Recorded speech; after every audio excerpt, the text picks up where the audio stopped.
There is a ministerial forum that I'm part of that meets several times a year, and it's all, so much of it recently has been about protecting the church.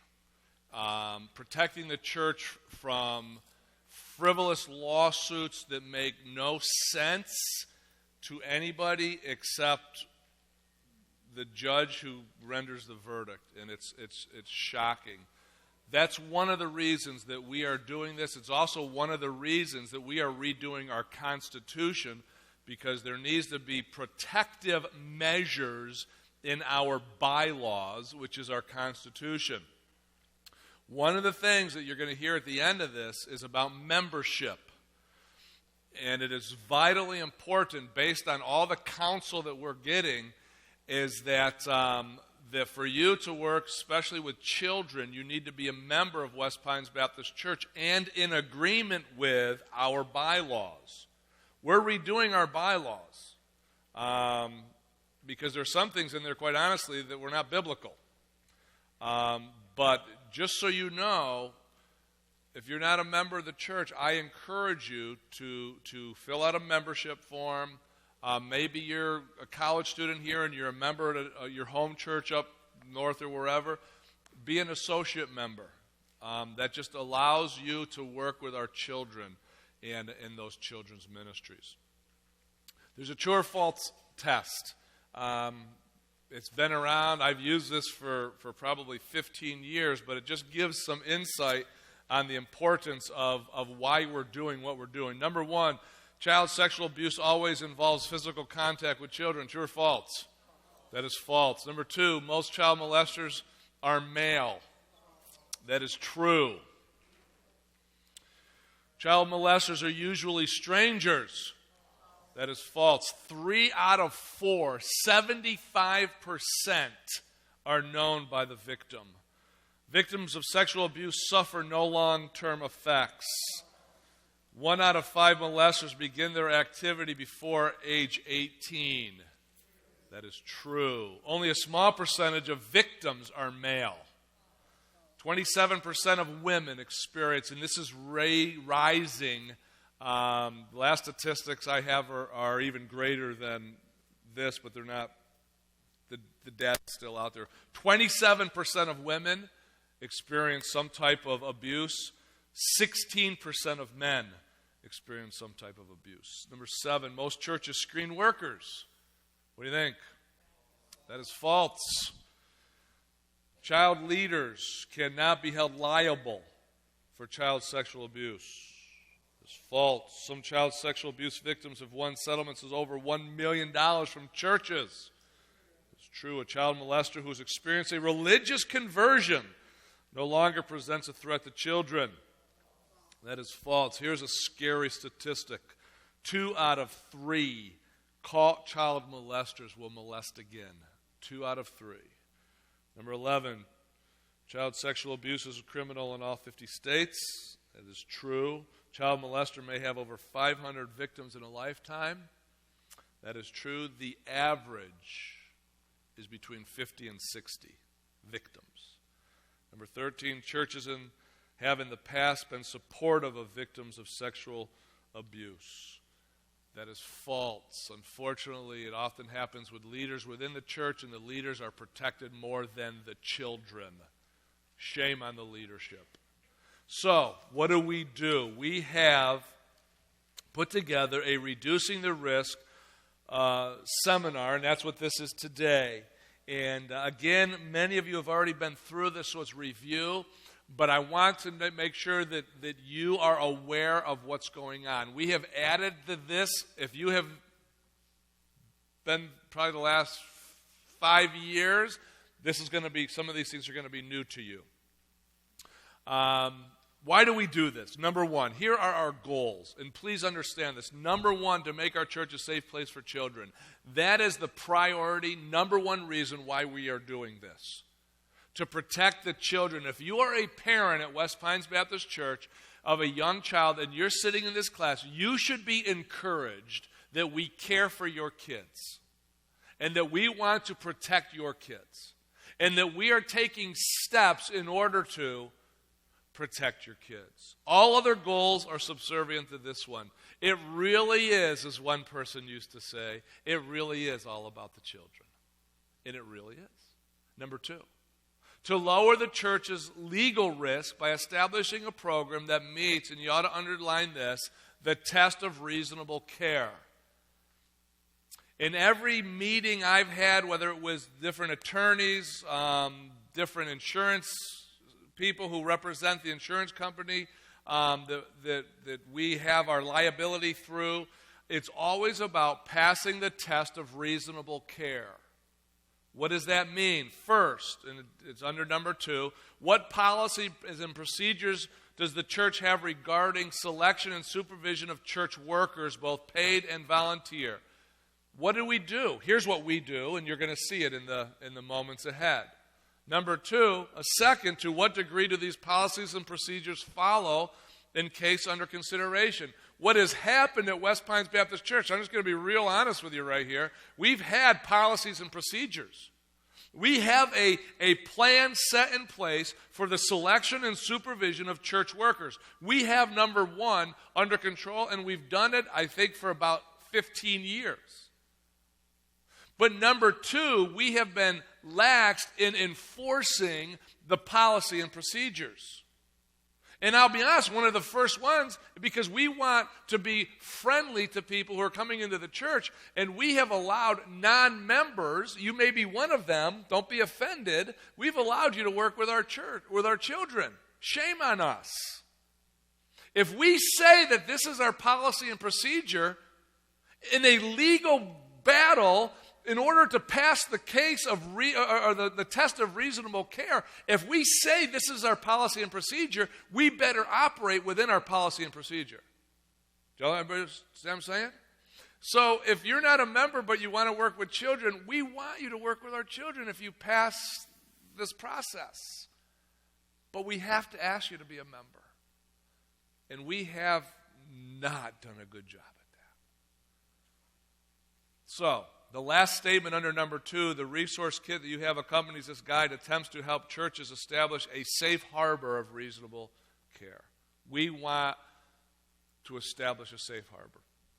Number 3, we want to protect you, to protect the workers in your church from false allegations of abuse. And because we live in a litigious society, that is happening more and more. People are looking for money, and it's easy to get money out of the church. And people are sue happy.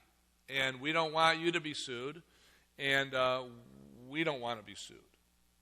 And so we put together this policy and procedure to protect you. Number 4, to protect the church while maintaining the integrity of the church programs and the staffing needs. We want to protect this ministry. And we don't want to handcuff the church.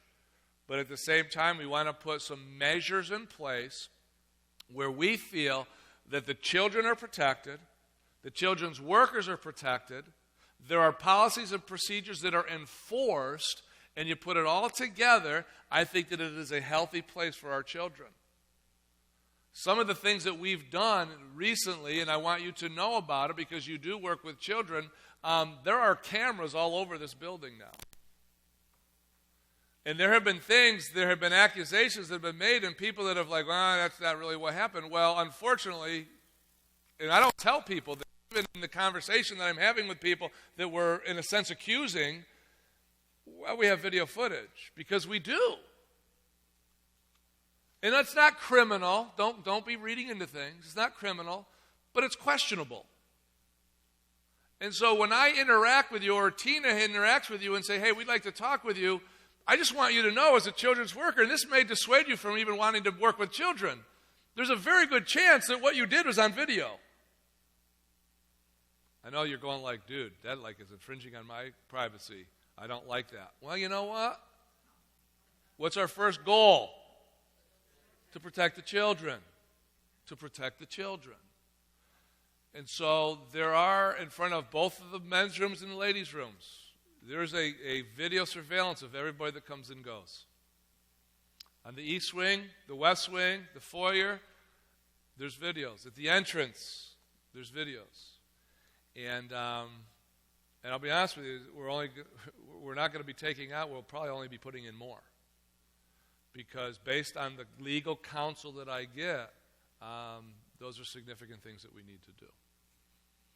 So, everybody understand the goals. This is why we're doing this. Next page. The top, it says the church's defense. Of all that I have to share today, this is probably the most nuts and bolts in practical application of what we're doing.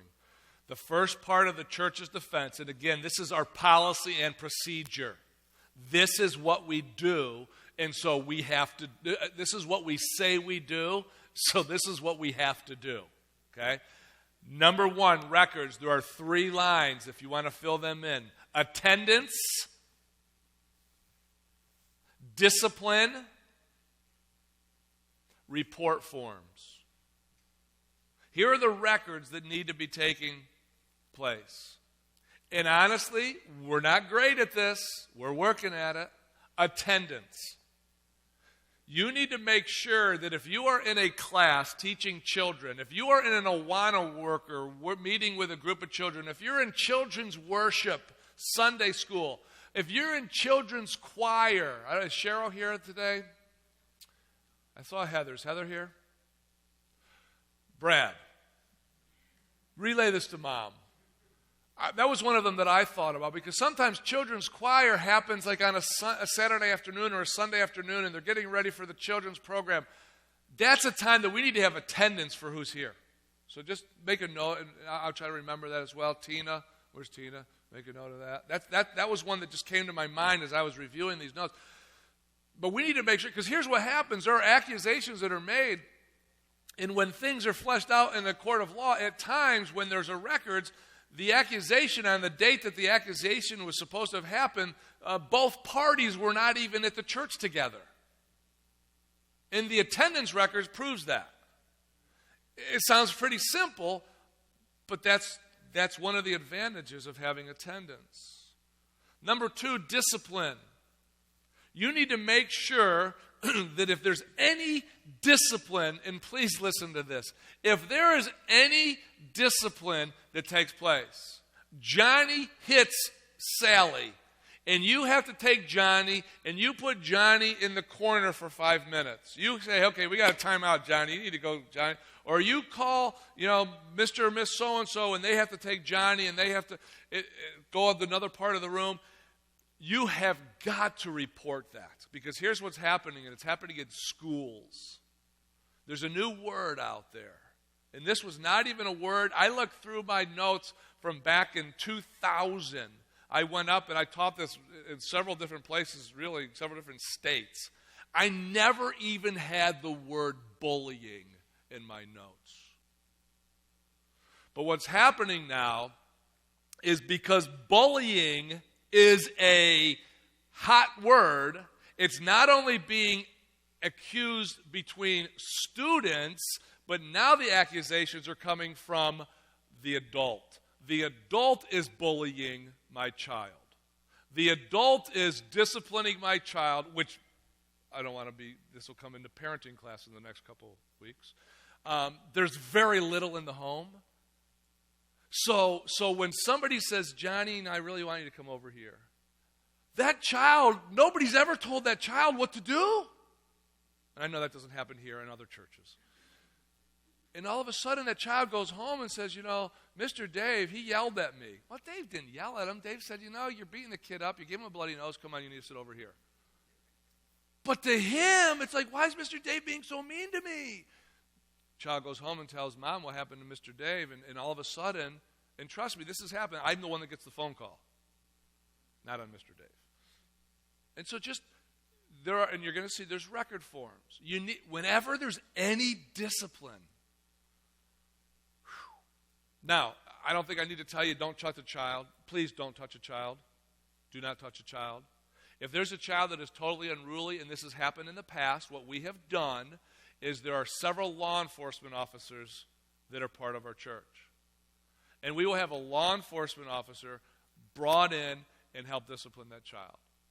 And if times we've had to remove a child and take that child home, and we have a law enforcement officer, typically in a sheriff's vehicle, with 2 adults, take the child home. And it's happened. It's happened. We have to take discipline seriously, but there has to be records. We don't touch them. We remove them. And quite honestly, if it gets out of control, we will call 911 and we will have the authorities come to the church. One of the things in the class, the seminar that I went to recently, was the churches that have had to do that because of fear of the child is out of control, for fear of laying hands, for fear of disciplining, for fear of removing the child from the rest of the class, to protect the rest of the class at times it has to happen. And today, as silly as it sounds, it could be a 3rd grader. Law enforcement has to be called in. That's the discipline part of it. The other record is the report forms. In the back of your paperwork that you have, the pamphlet, there are 3 report forms. They're listed. They're accident, incident, observation. These are very important, and it seems like we go in seasons when these are like turned in almost every week, especially Awana. Awana Game Circle used to be like a triage unit. But here's what they're used for. The accident is used typically in the Awana Circle. Somebody scrapes a knee, any type of medical care, an ice bag, you got to fill out a form. A Band-Aid, you got to fill out a form. A poke in the eye, you got to fill out a form. The forms that you have here are in the kitchen. There's a mailbox system that we have for all the pastors, all the deacons, all the financial, all the children. There's a form there, a stack that says report forms.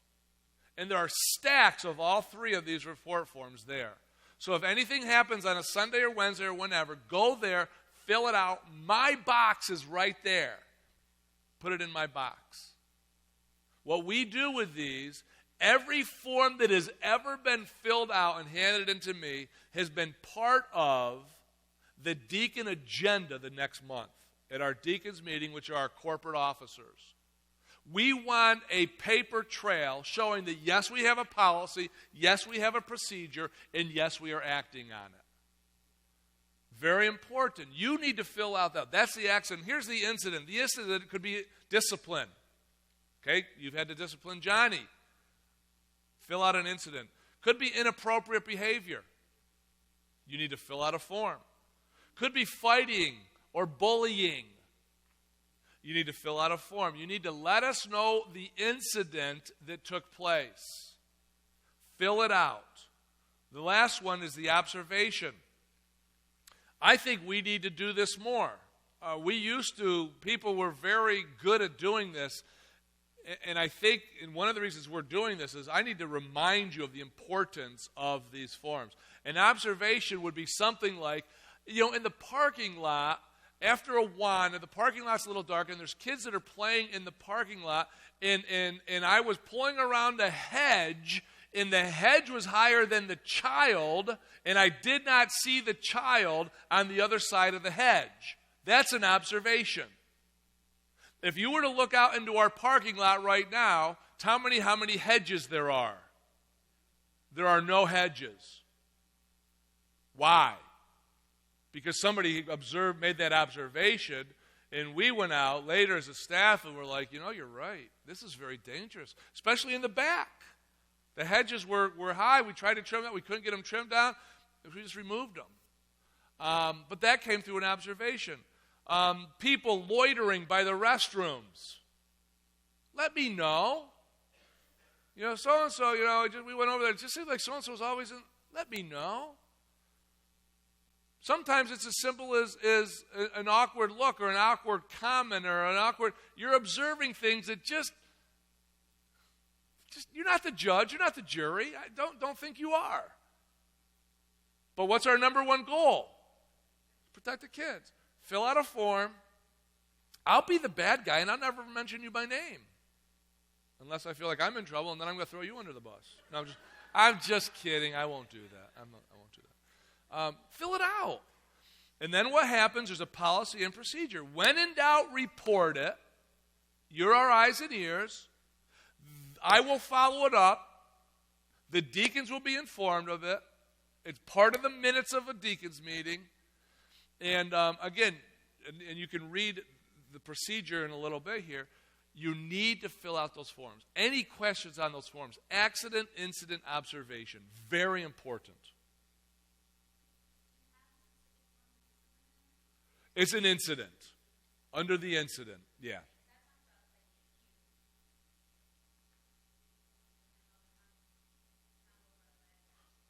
I think what I mean by, because there's other things that are going to be incidents of accusation. What I'm saying, put the names of the person who potentially could be. Put the person of the disciplinarian down there, and fill out all that paperwork. Good. Anybody else? Number 2, rules. Here are 3 rules. There's a 2 adult rule. Always. Another one is there's no physical contact, ever. Although we do have what's known as the Kitty Evans rule. Many, many years ago, when we first did this, Kitty said, but Pastor, I come and I sit, and the kids come to Awana, and these kids don't have any love or affection at home, and they come and they love on me, and I love on them. And I said, you're right, Kitty, I don't want to take that away. And this is one of those things that we want to put parameters in place to protect the children, but we don't want to rob them of what they probably need, which is love and affection. And so what I told Kitty, and what I will tell you here, here's the only exception to the physical contact. If you are an older lady and you sit in the middle of the room and the children come to you, and it's in a very public setting. And Kitty did that for a number of years, right over in the West Wing, and it worked.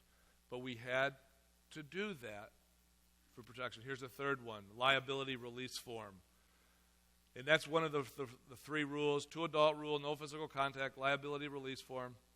And that form is only given, and it should never happen without Tina knowing about it, if there's something going on off campus. It used to be the Awana Olympics, taking a group to camp. We will not take children off campus without a liability release form. And we have one that we have in the church office.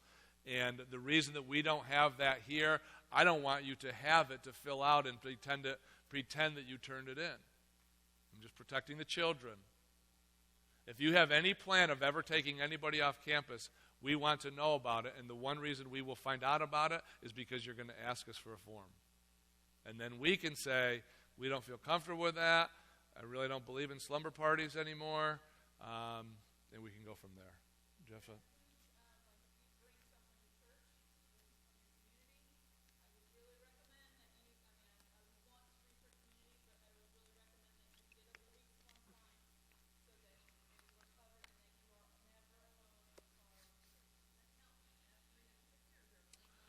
There's a blank one that you can get for the kid to fill, the parent to fill out, giving you if you're transporting.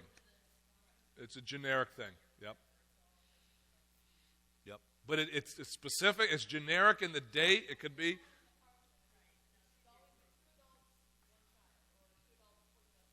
Good.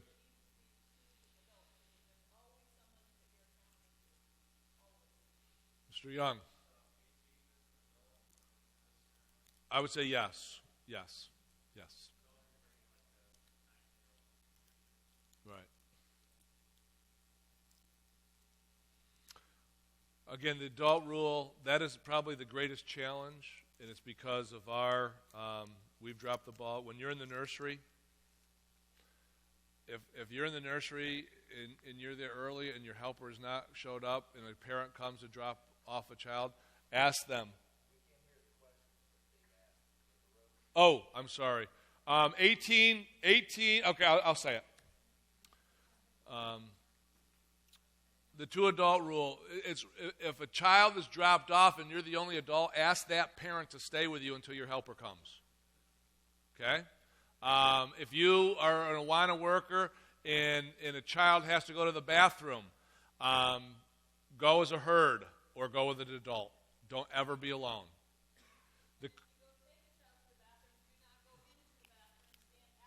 Yep.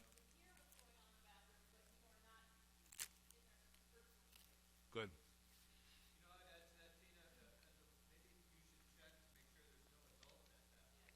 Go in first. Good. The little one should be over here in the room next to him.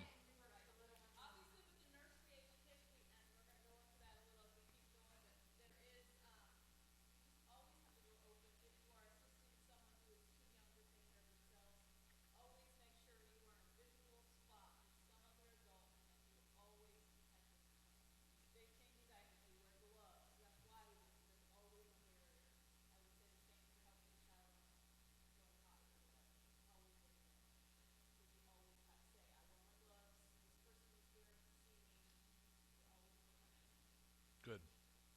Tina.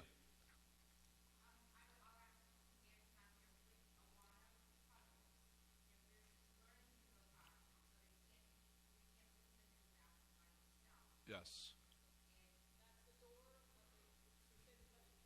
Okay, in Puggles with the younger children, if you have younger children, we have the smaller bathrooms in the east wing. Use those bathrooms. You can leave the door open, be a human barrier if they want privacy. But again, helping them, and it's written here in a couple pages about using the gloves, no direct contact. Right.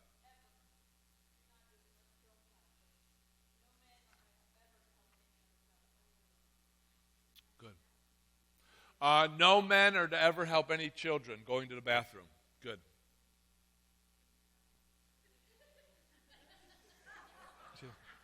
Larry, you need to stop allowing the children.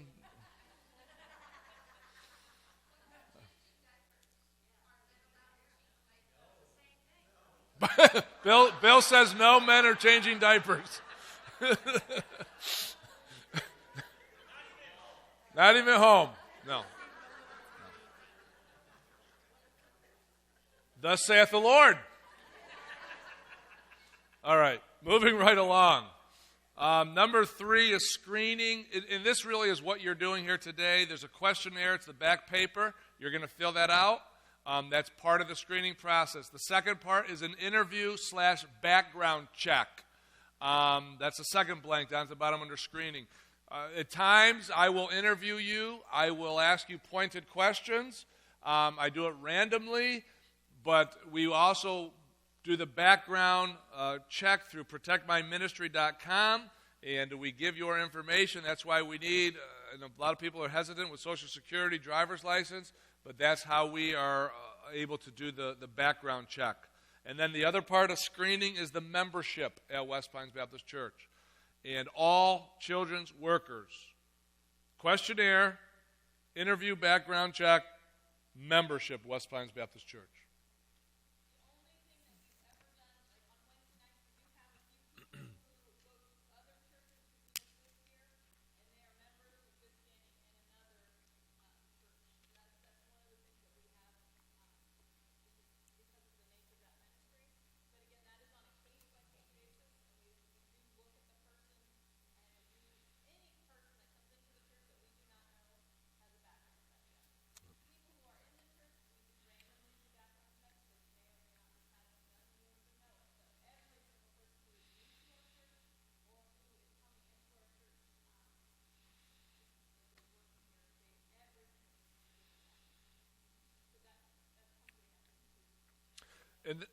And that's very confidential, although I would like to use some of you folks as sermon illustrations and how, by the grace of God, how far you have come based on the criminal background checks.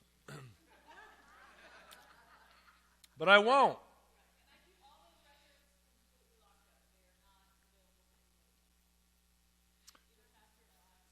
Beth, question.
So we have those 3 steps: records, rules, and screening.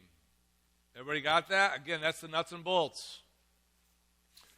The next couple pages are really review, and I'm not going to go over them in detail. These are for you to read.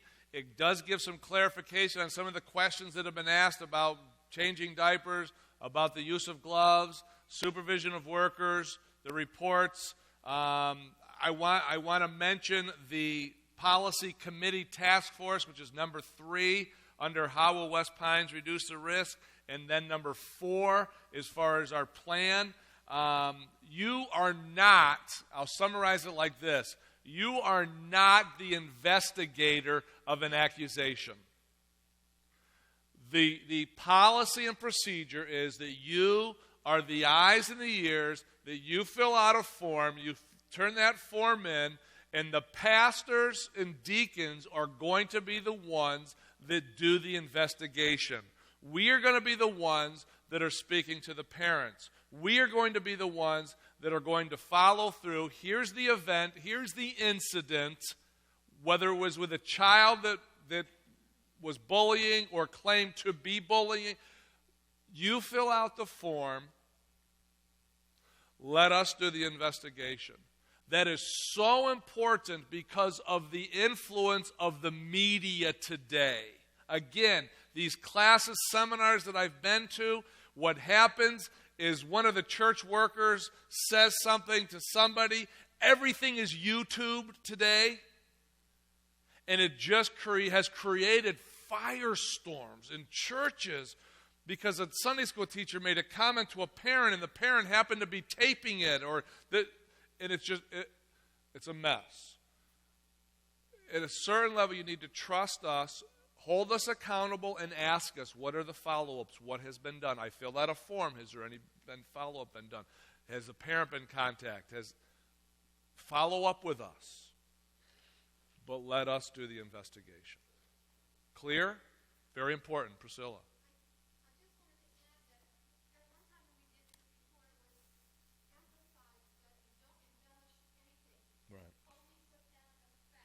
Good.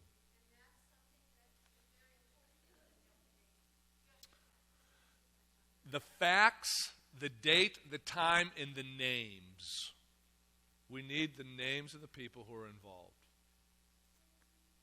The next page says at the top, steps to follow. This is what the pastors and deacons will do. Not you, but this is what the pastors and deacons will do. Again, one thing to have a policy and procedure, it's another thing to act on it. This is how we act on it. This is our policy, our procedure, how we act. The next page deals with, and I just put this in here for your information, things that you need to look for. If you see some of these things, if you sense a problem, if there's a concern, please fill out an observation form. You might find a child that comes in and is reacting in a way towards another adult that is really strange. And it has happened over time, and I don't want to get into great detail with children and how they are reacting to a male. And it's really, it's beyond awkward. And so they filled out an observation form. There was another time that a child came in and they were sharing stories about what was going on at home. And an observation was filled out, and I and another deacon went and talked to the child, and we wanted to make sure it wasn't embellished, it was real. And the long story on that was that I and a police officer went to that home, and there were charges that eventually were made, and unfortunately the child was removed and ended up being raised by grandma. But I believe we got that child away from a very volatile environment. That happens.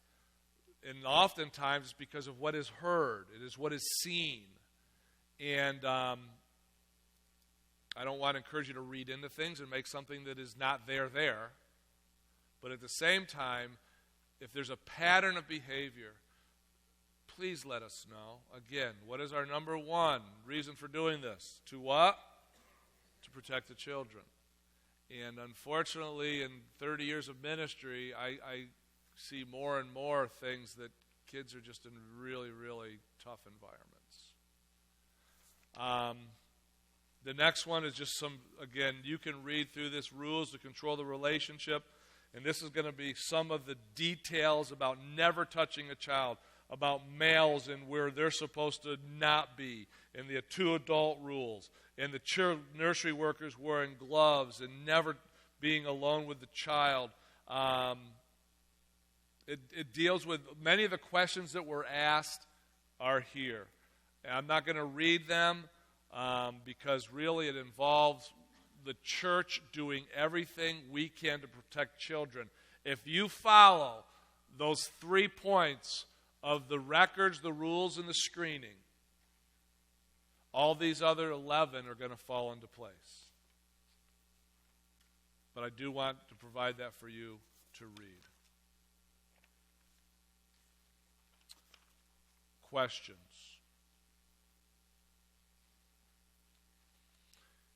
Here's what you need to do. You need to fill out a form. And unfortunately, there are people that are not here, but Tina has a list of people that are working, so we will hunt them down. You need to fill out a form. You need to fill out this application question and turn that in. You say, well, I've done that before. I've done that 3 times. It's okay. Fill it out. Turn it into Tina, and we will take it from there. Yeah.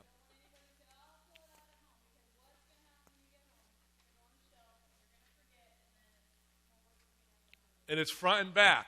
It's front and back. Kathy.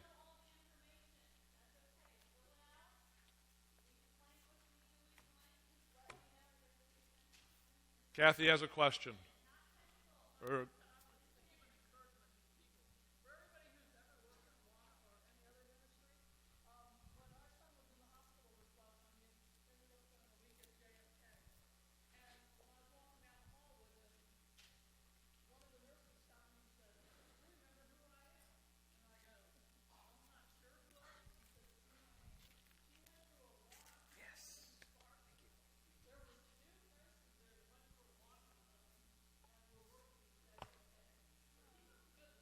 Very cool.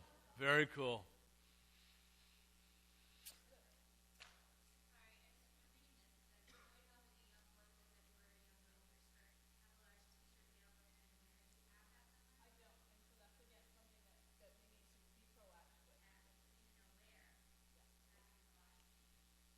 Note to Tina, we need to get some large T-shirts. Good point. Bring them in.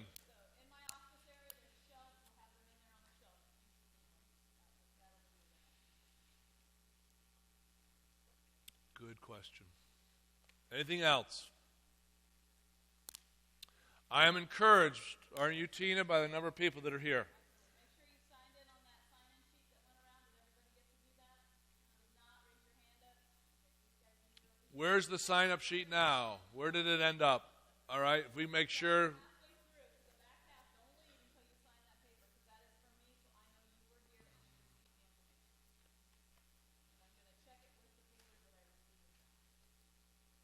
Anything else, Tina? Thank you very much.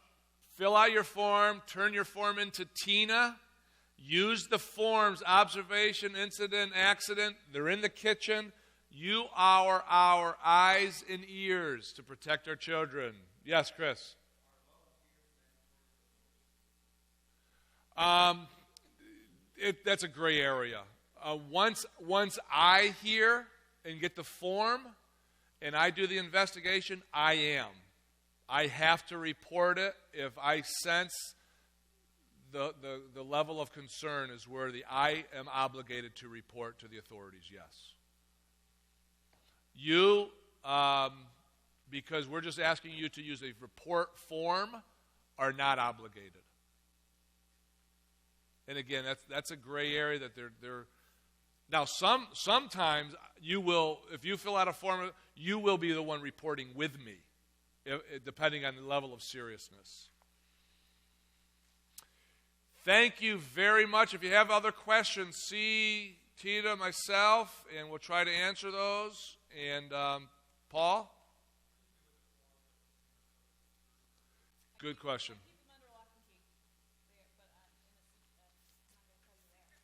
They're in a secret place just left of the second cabinet in the third drawer.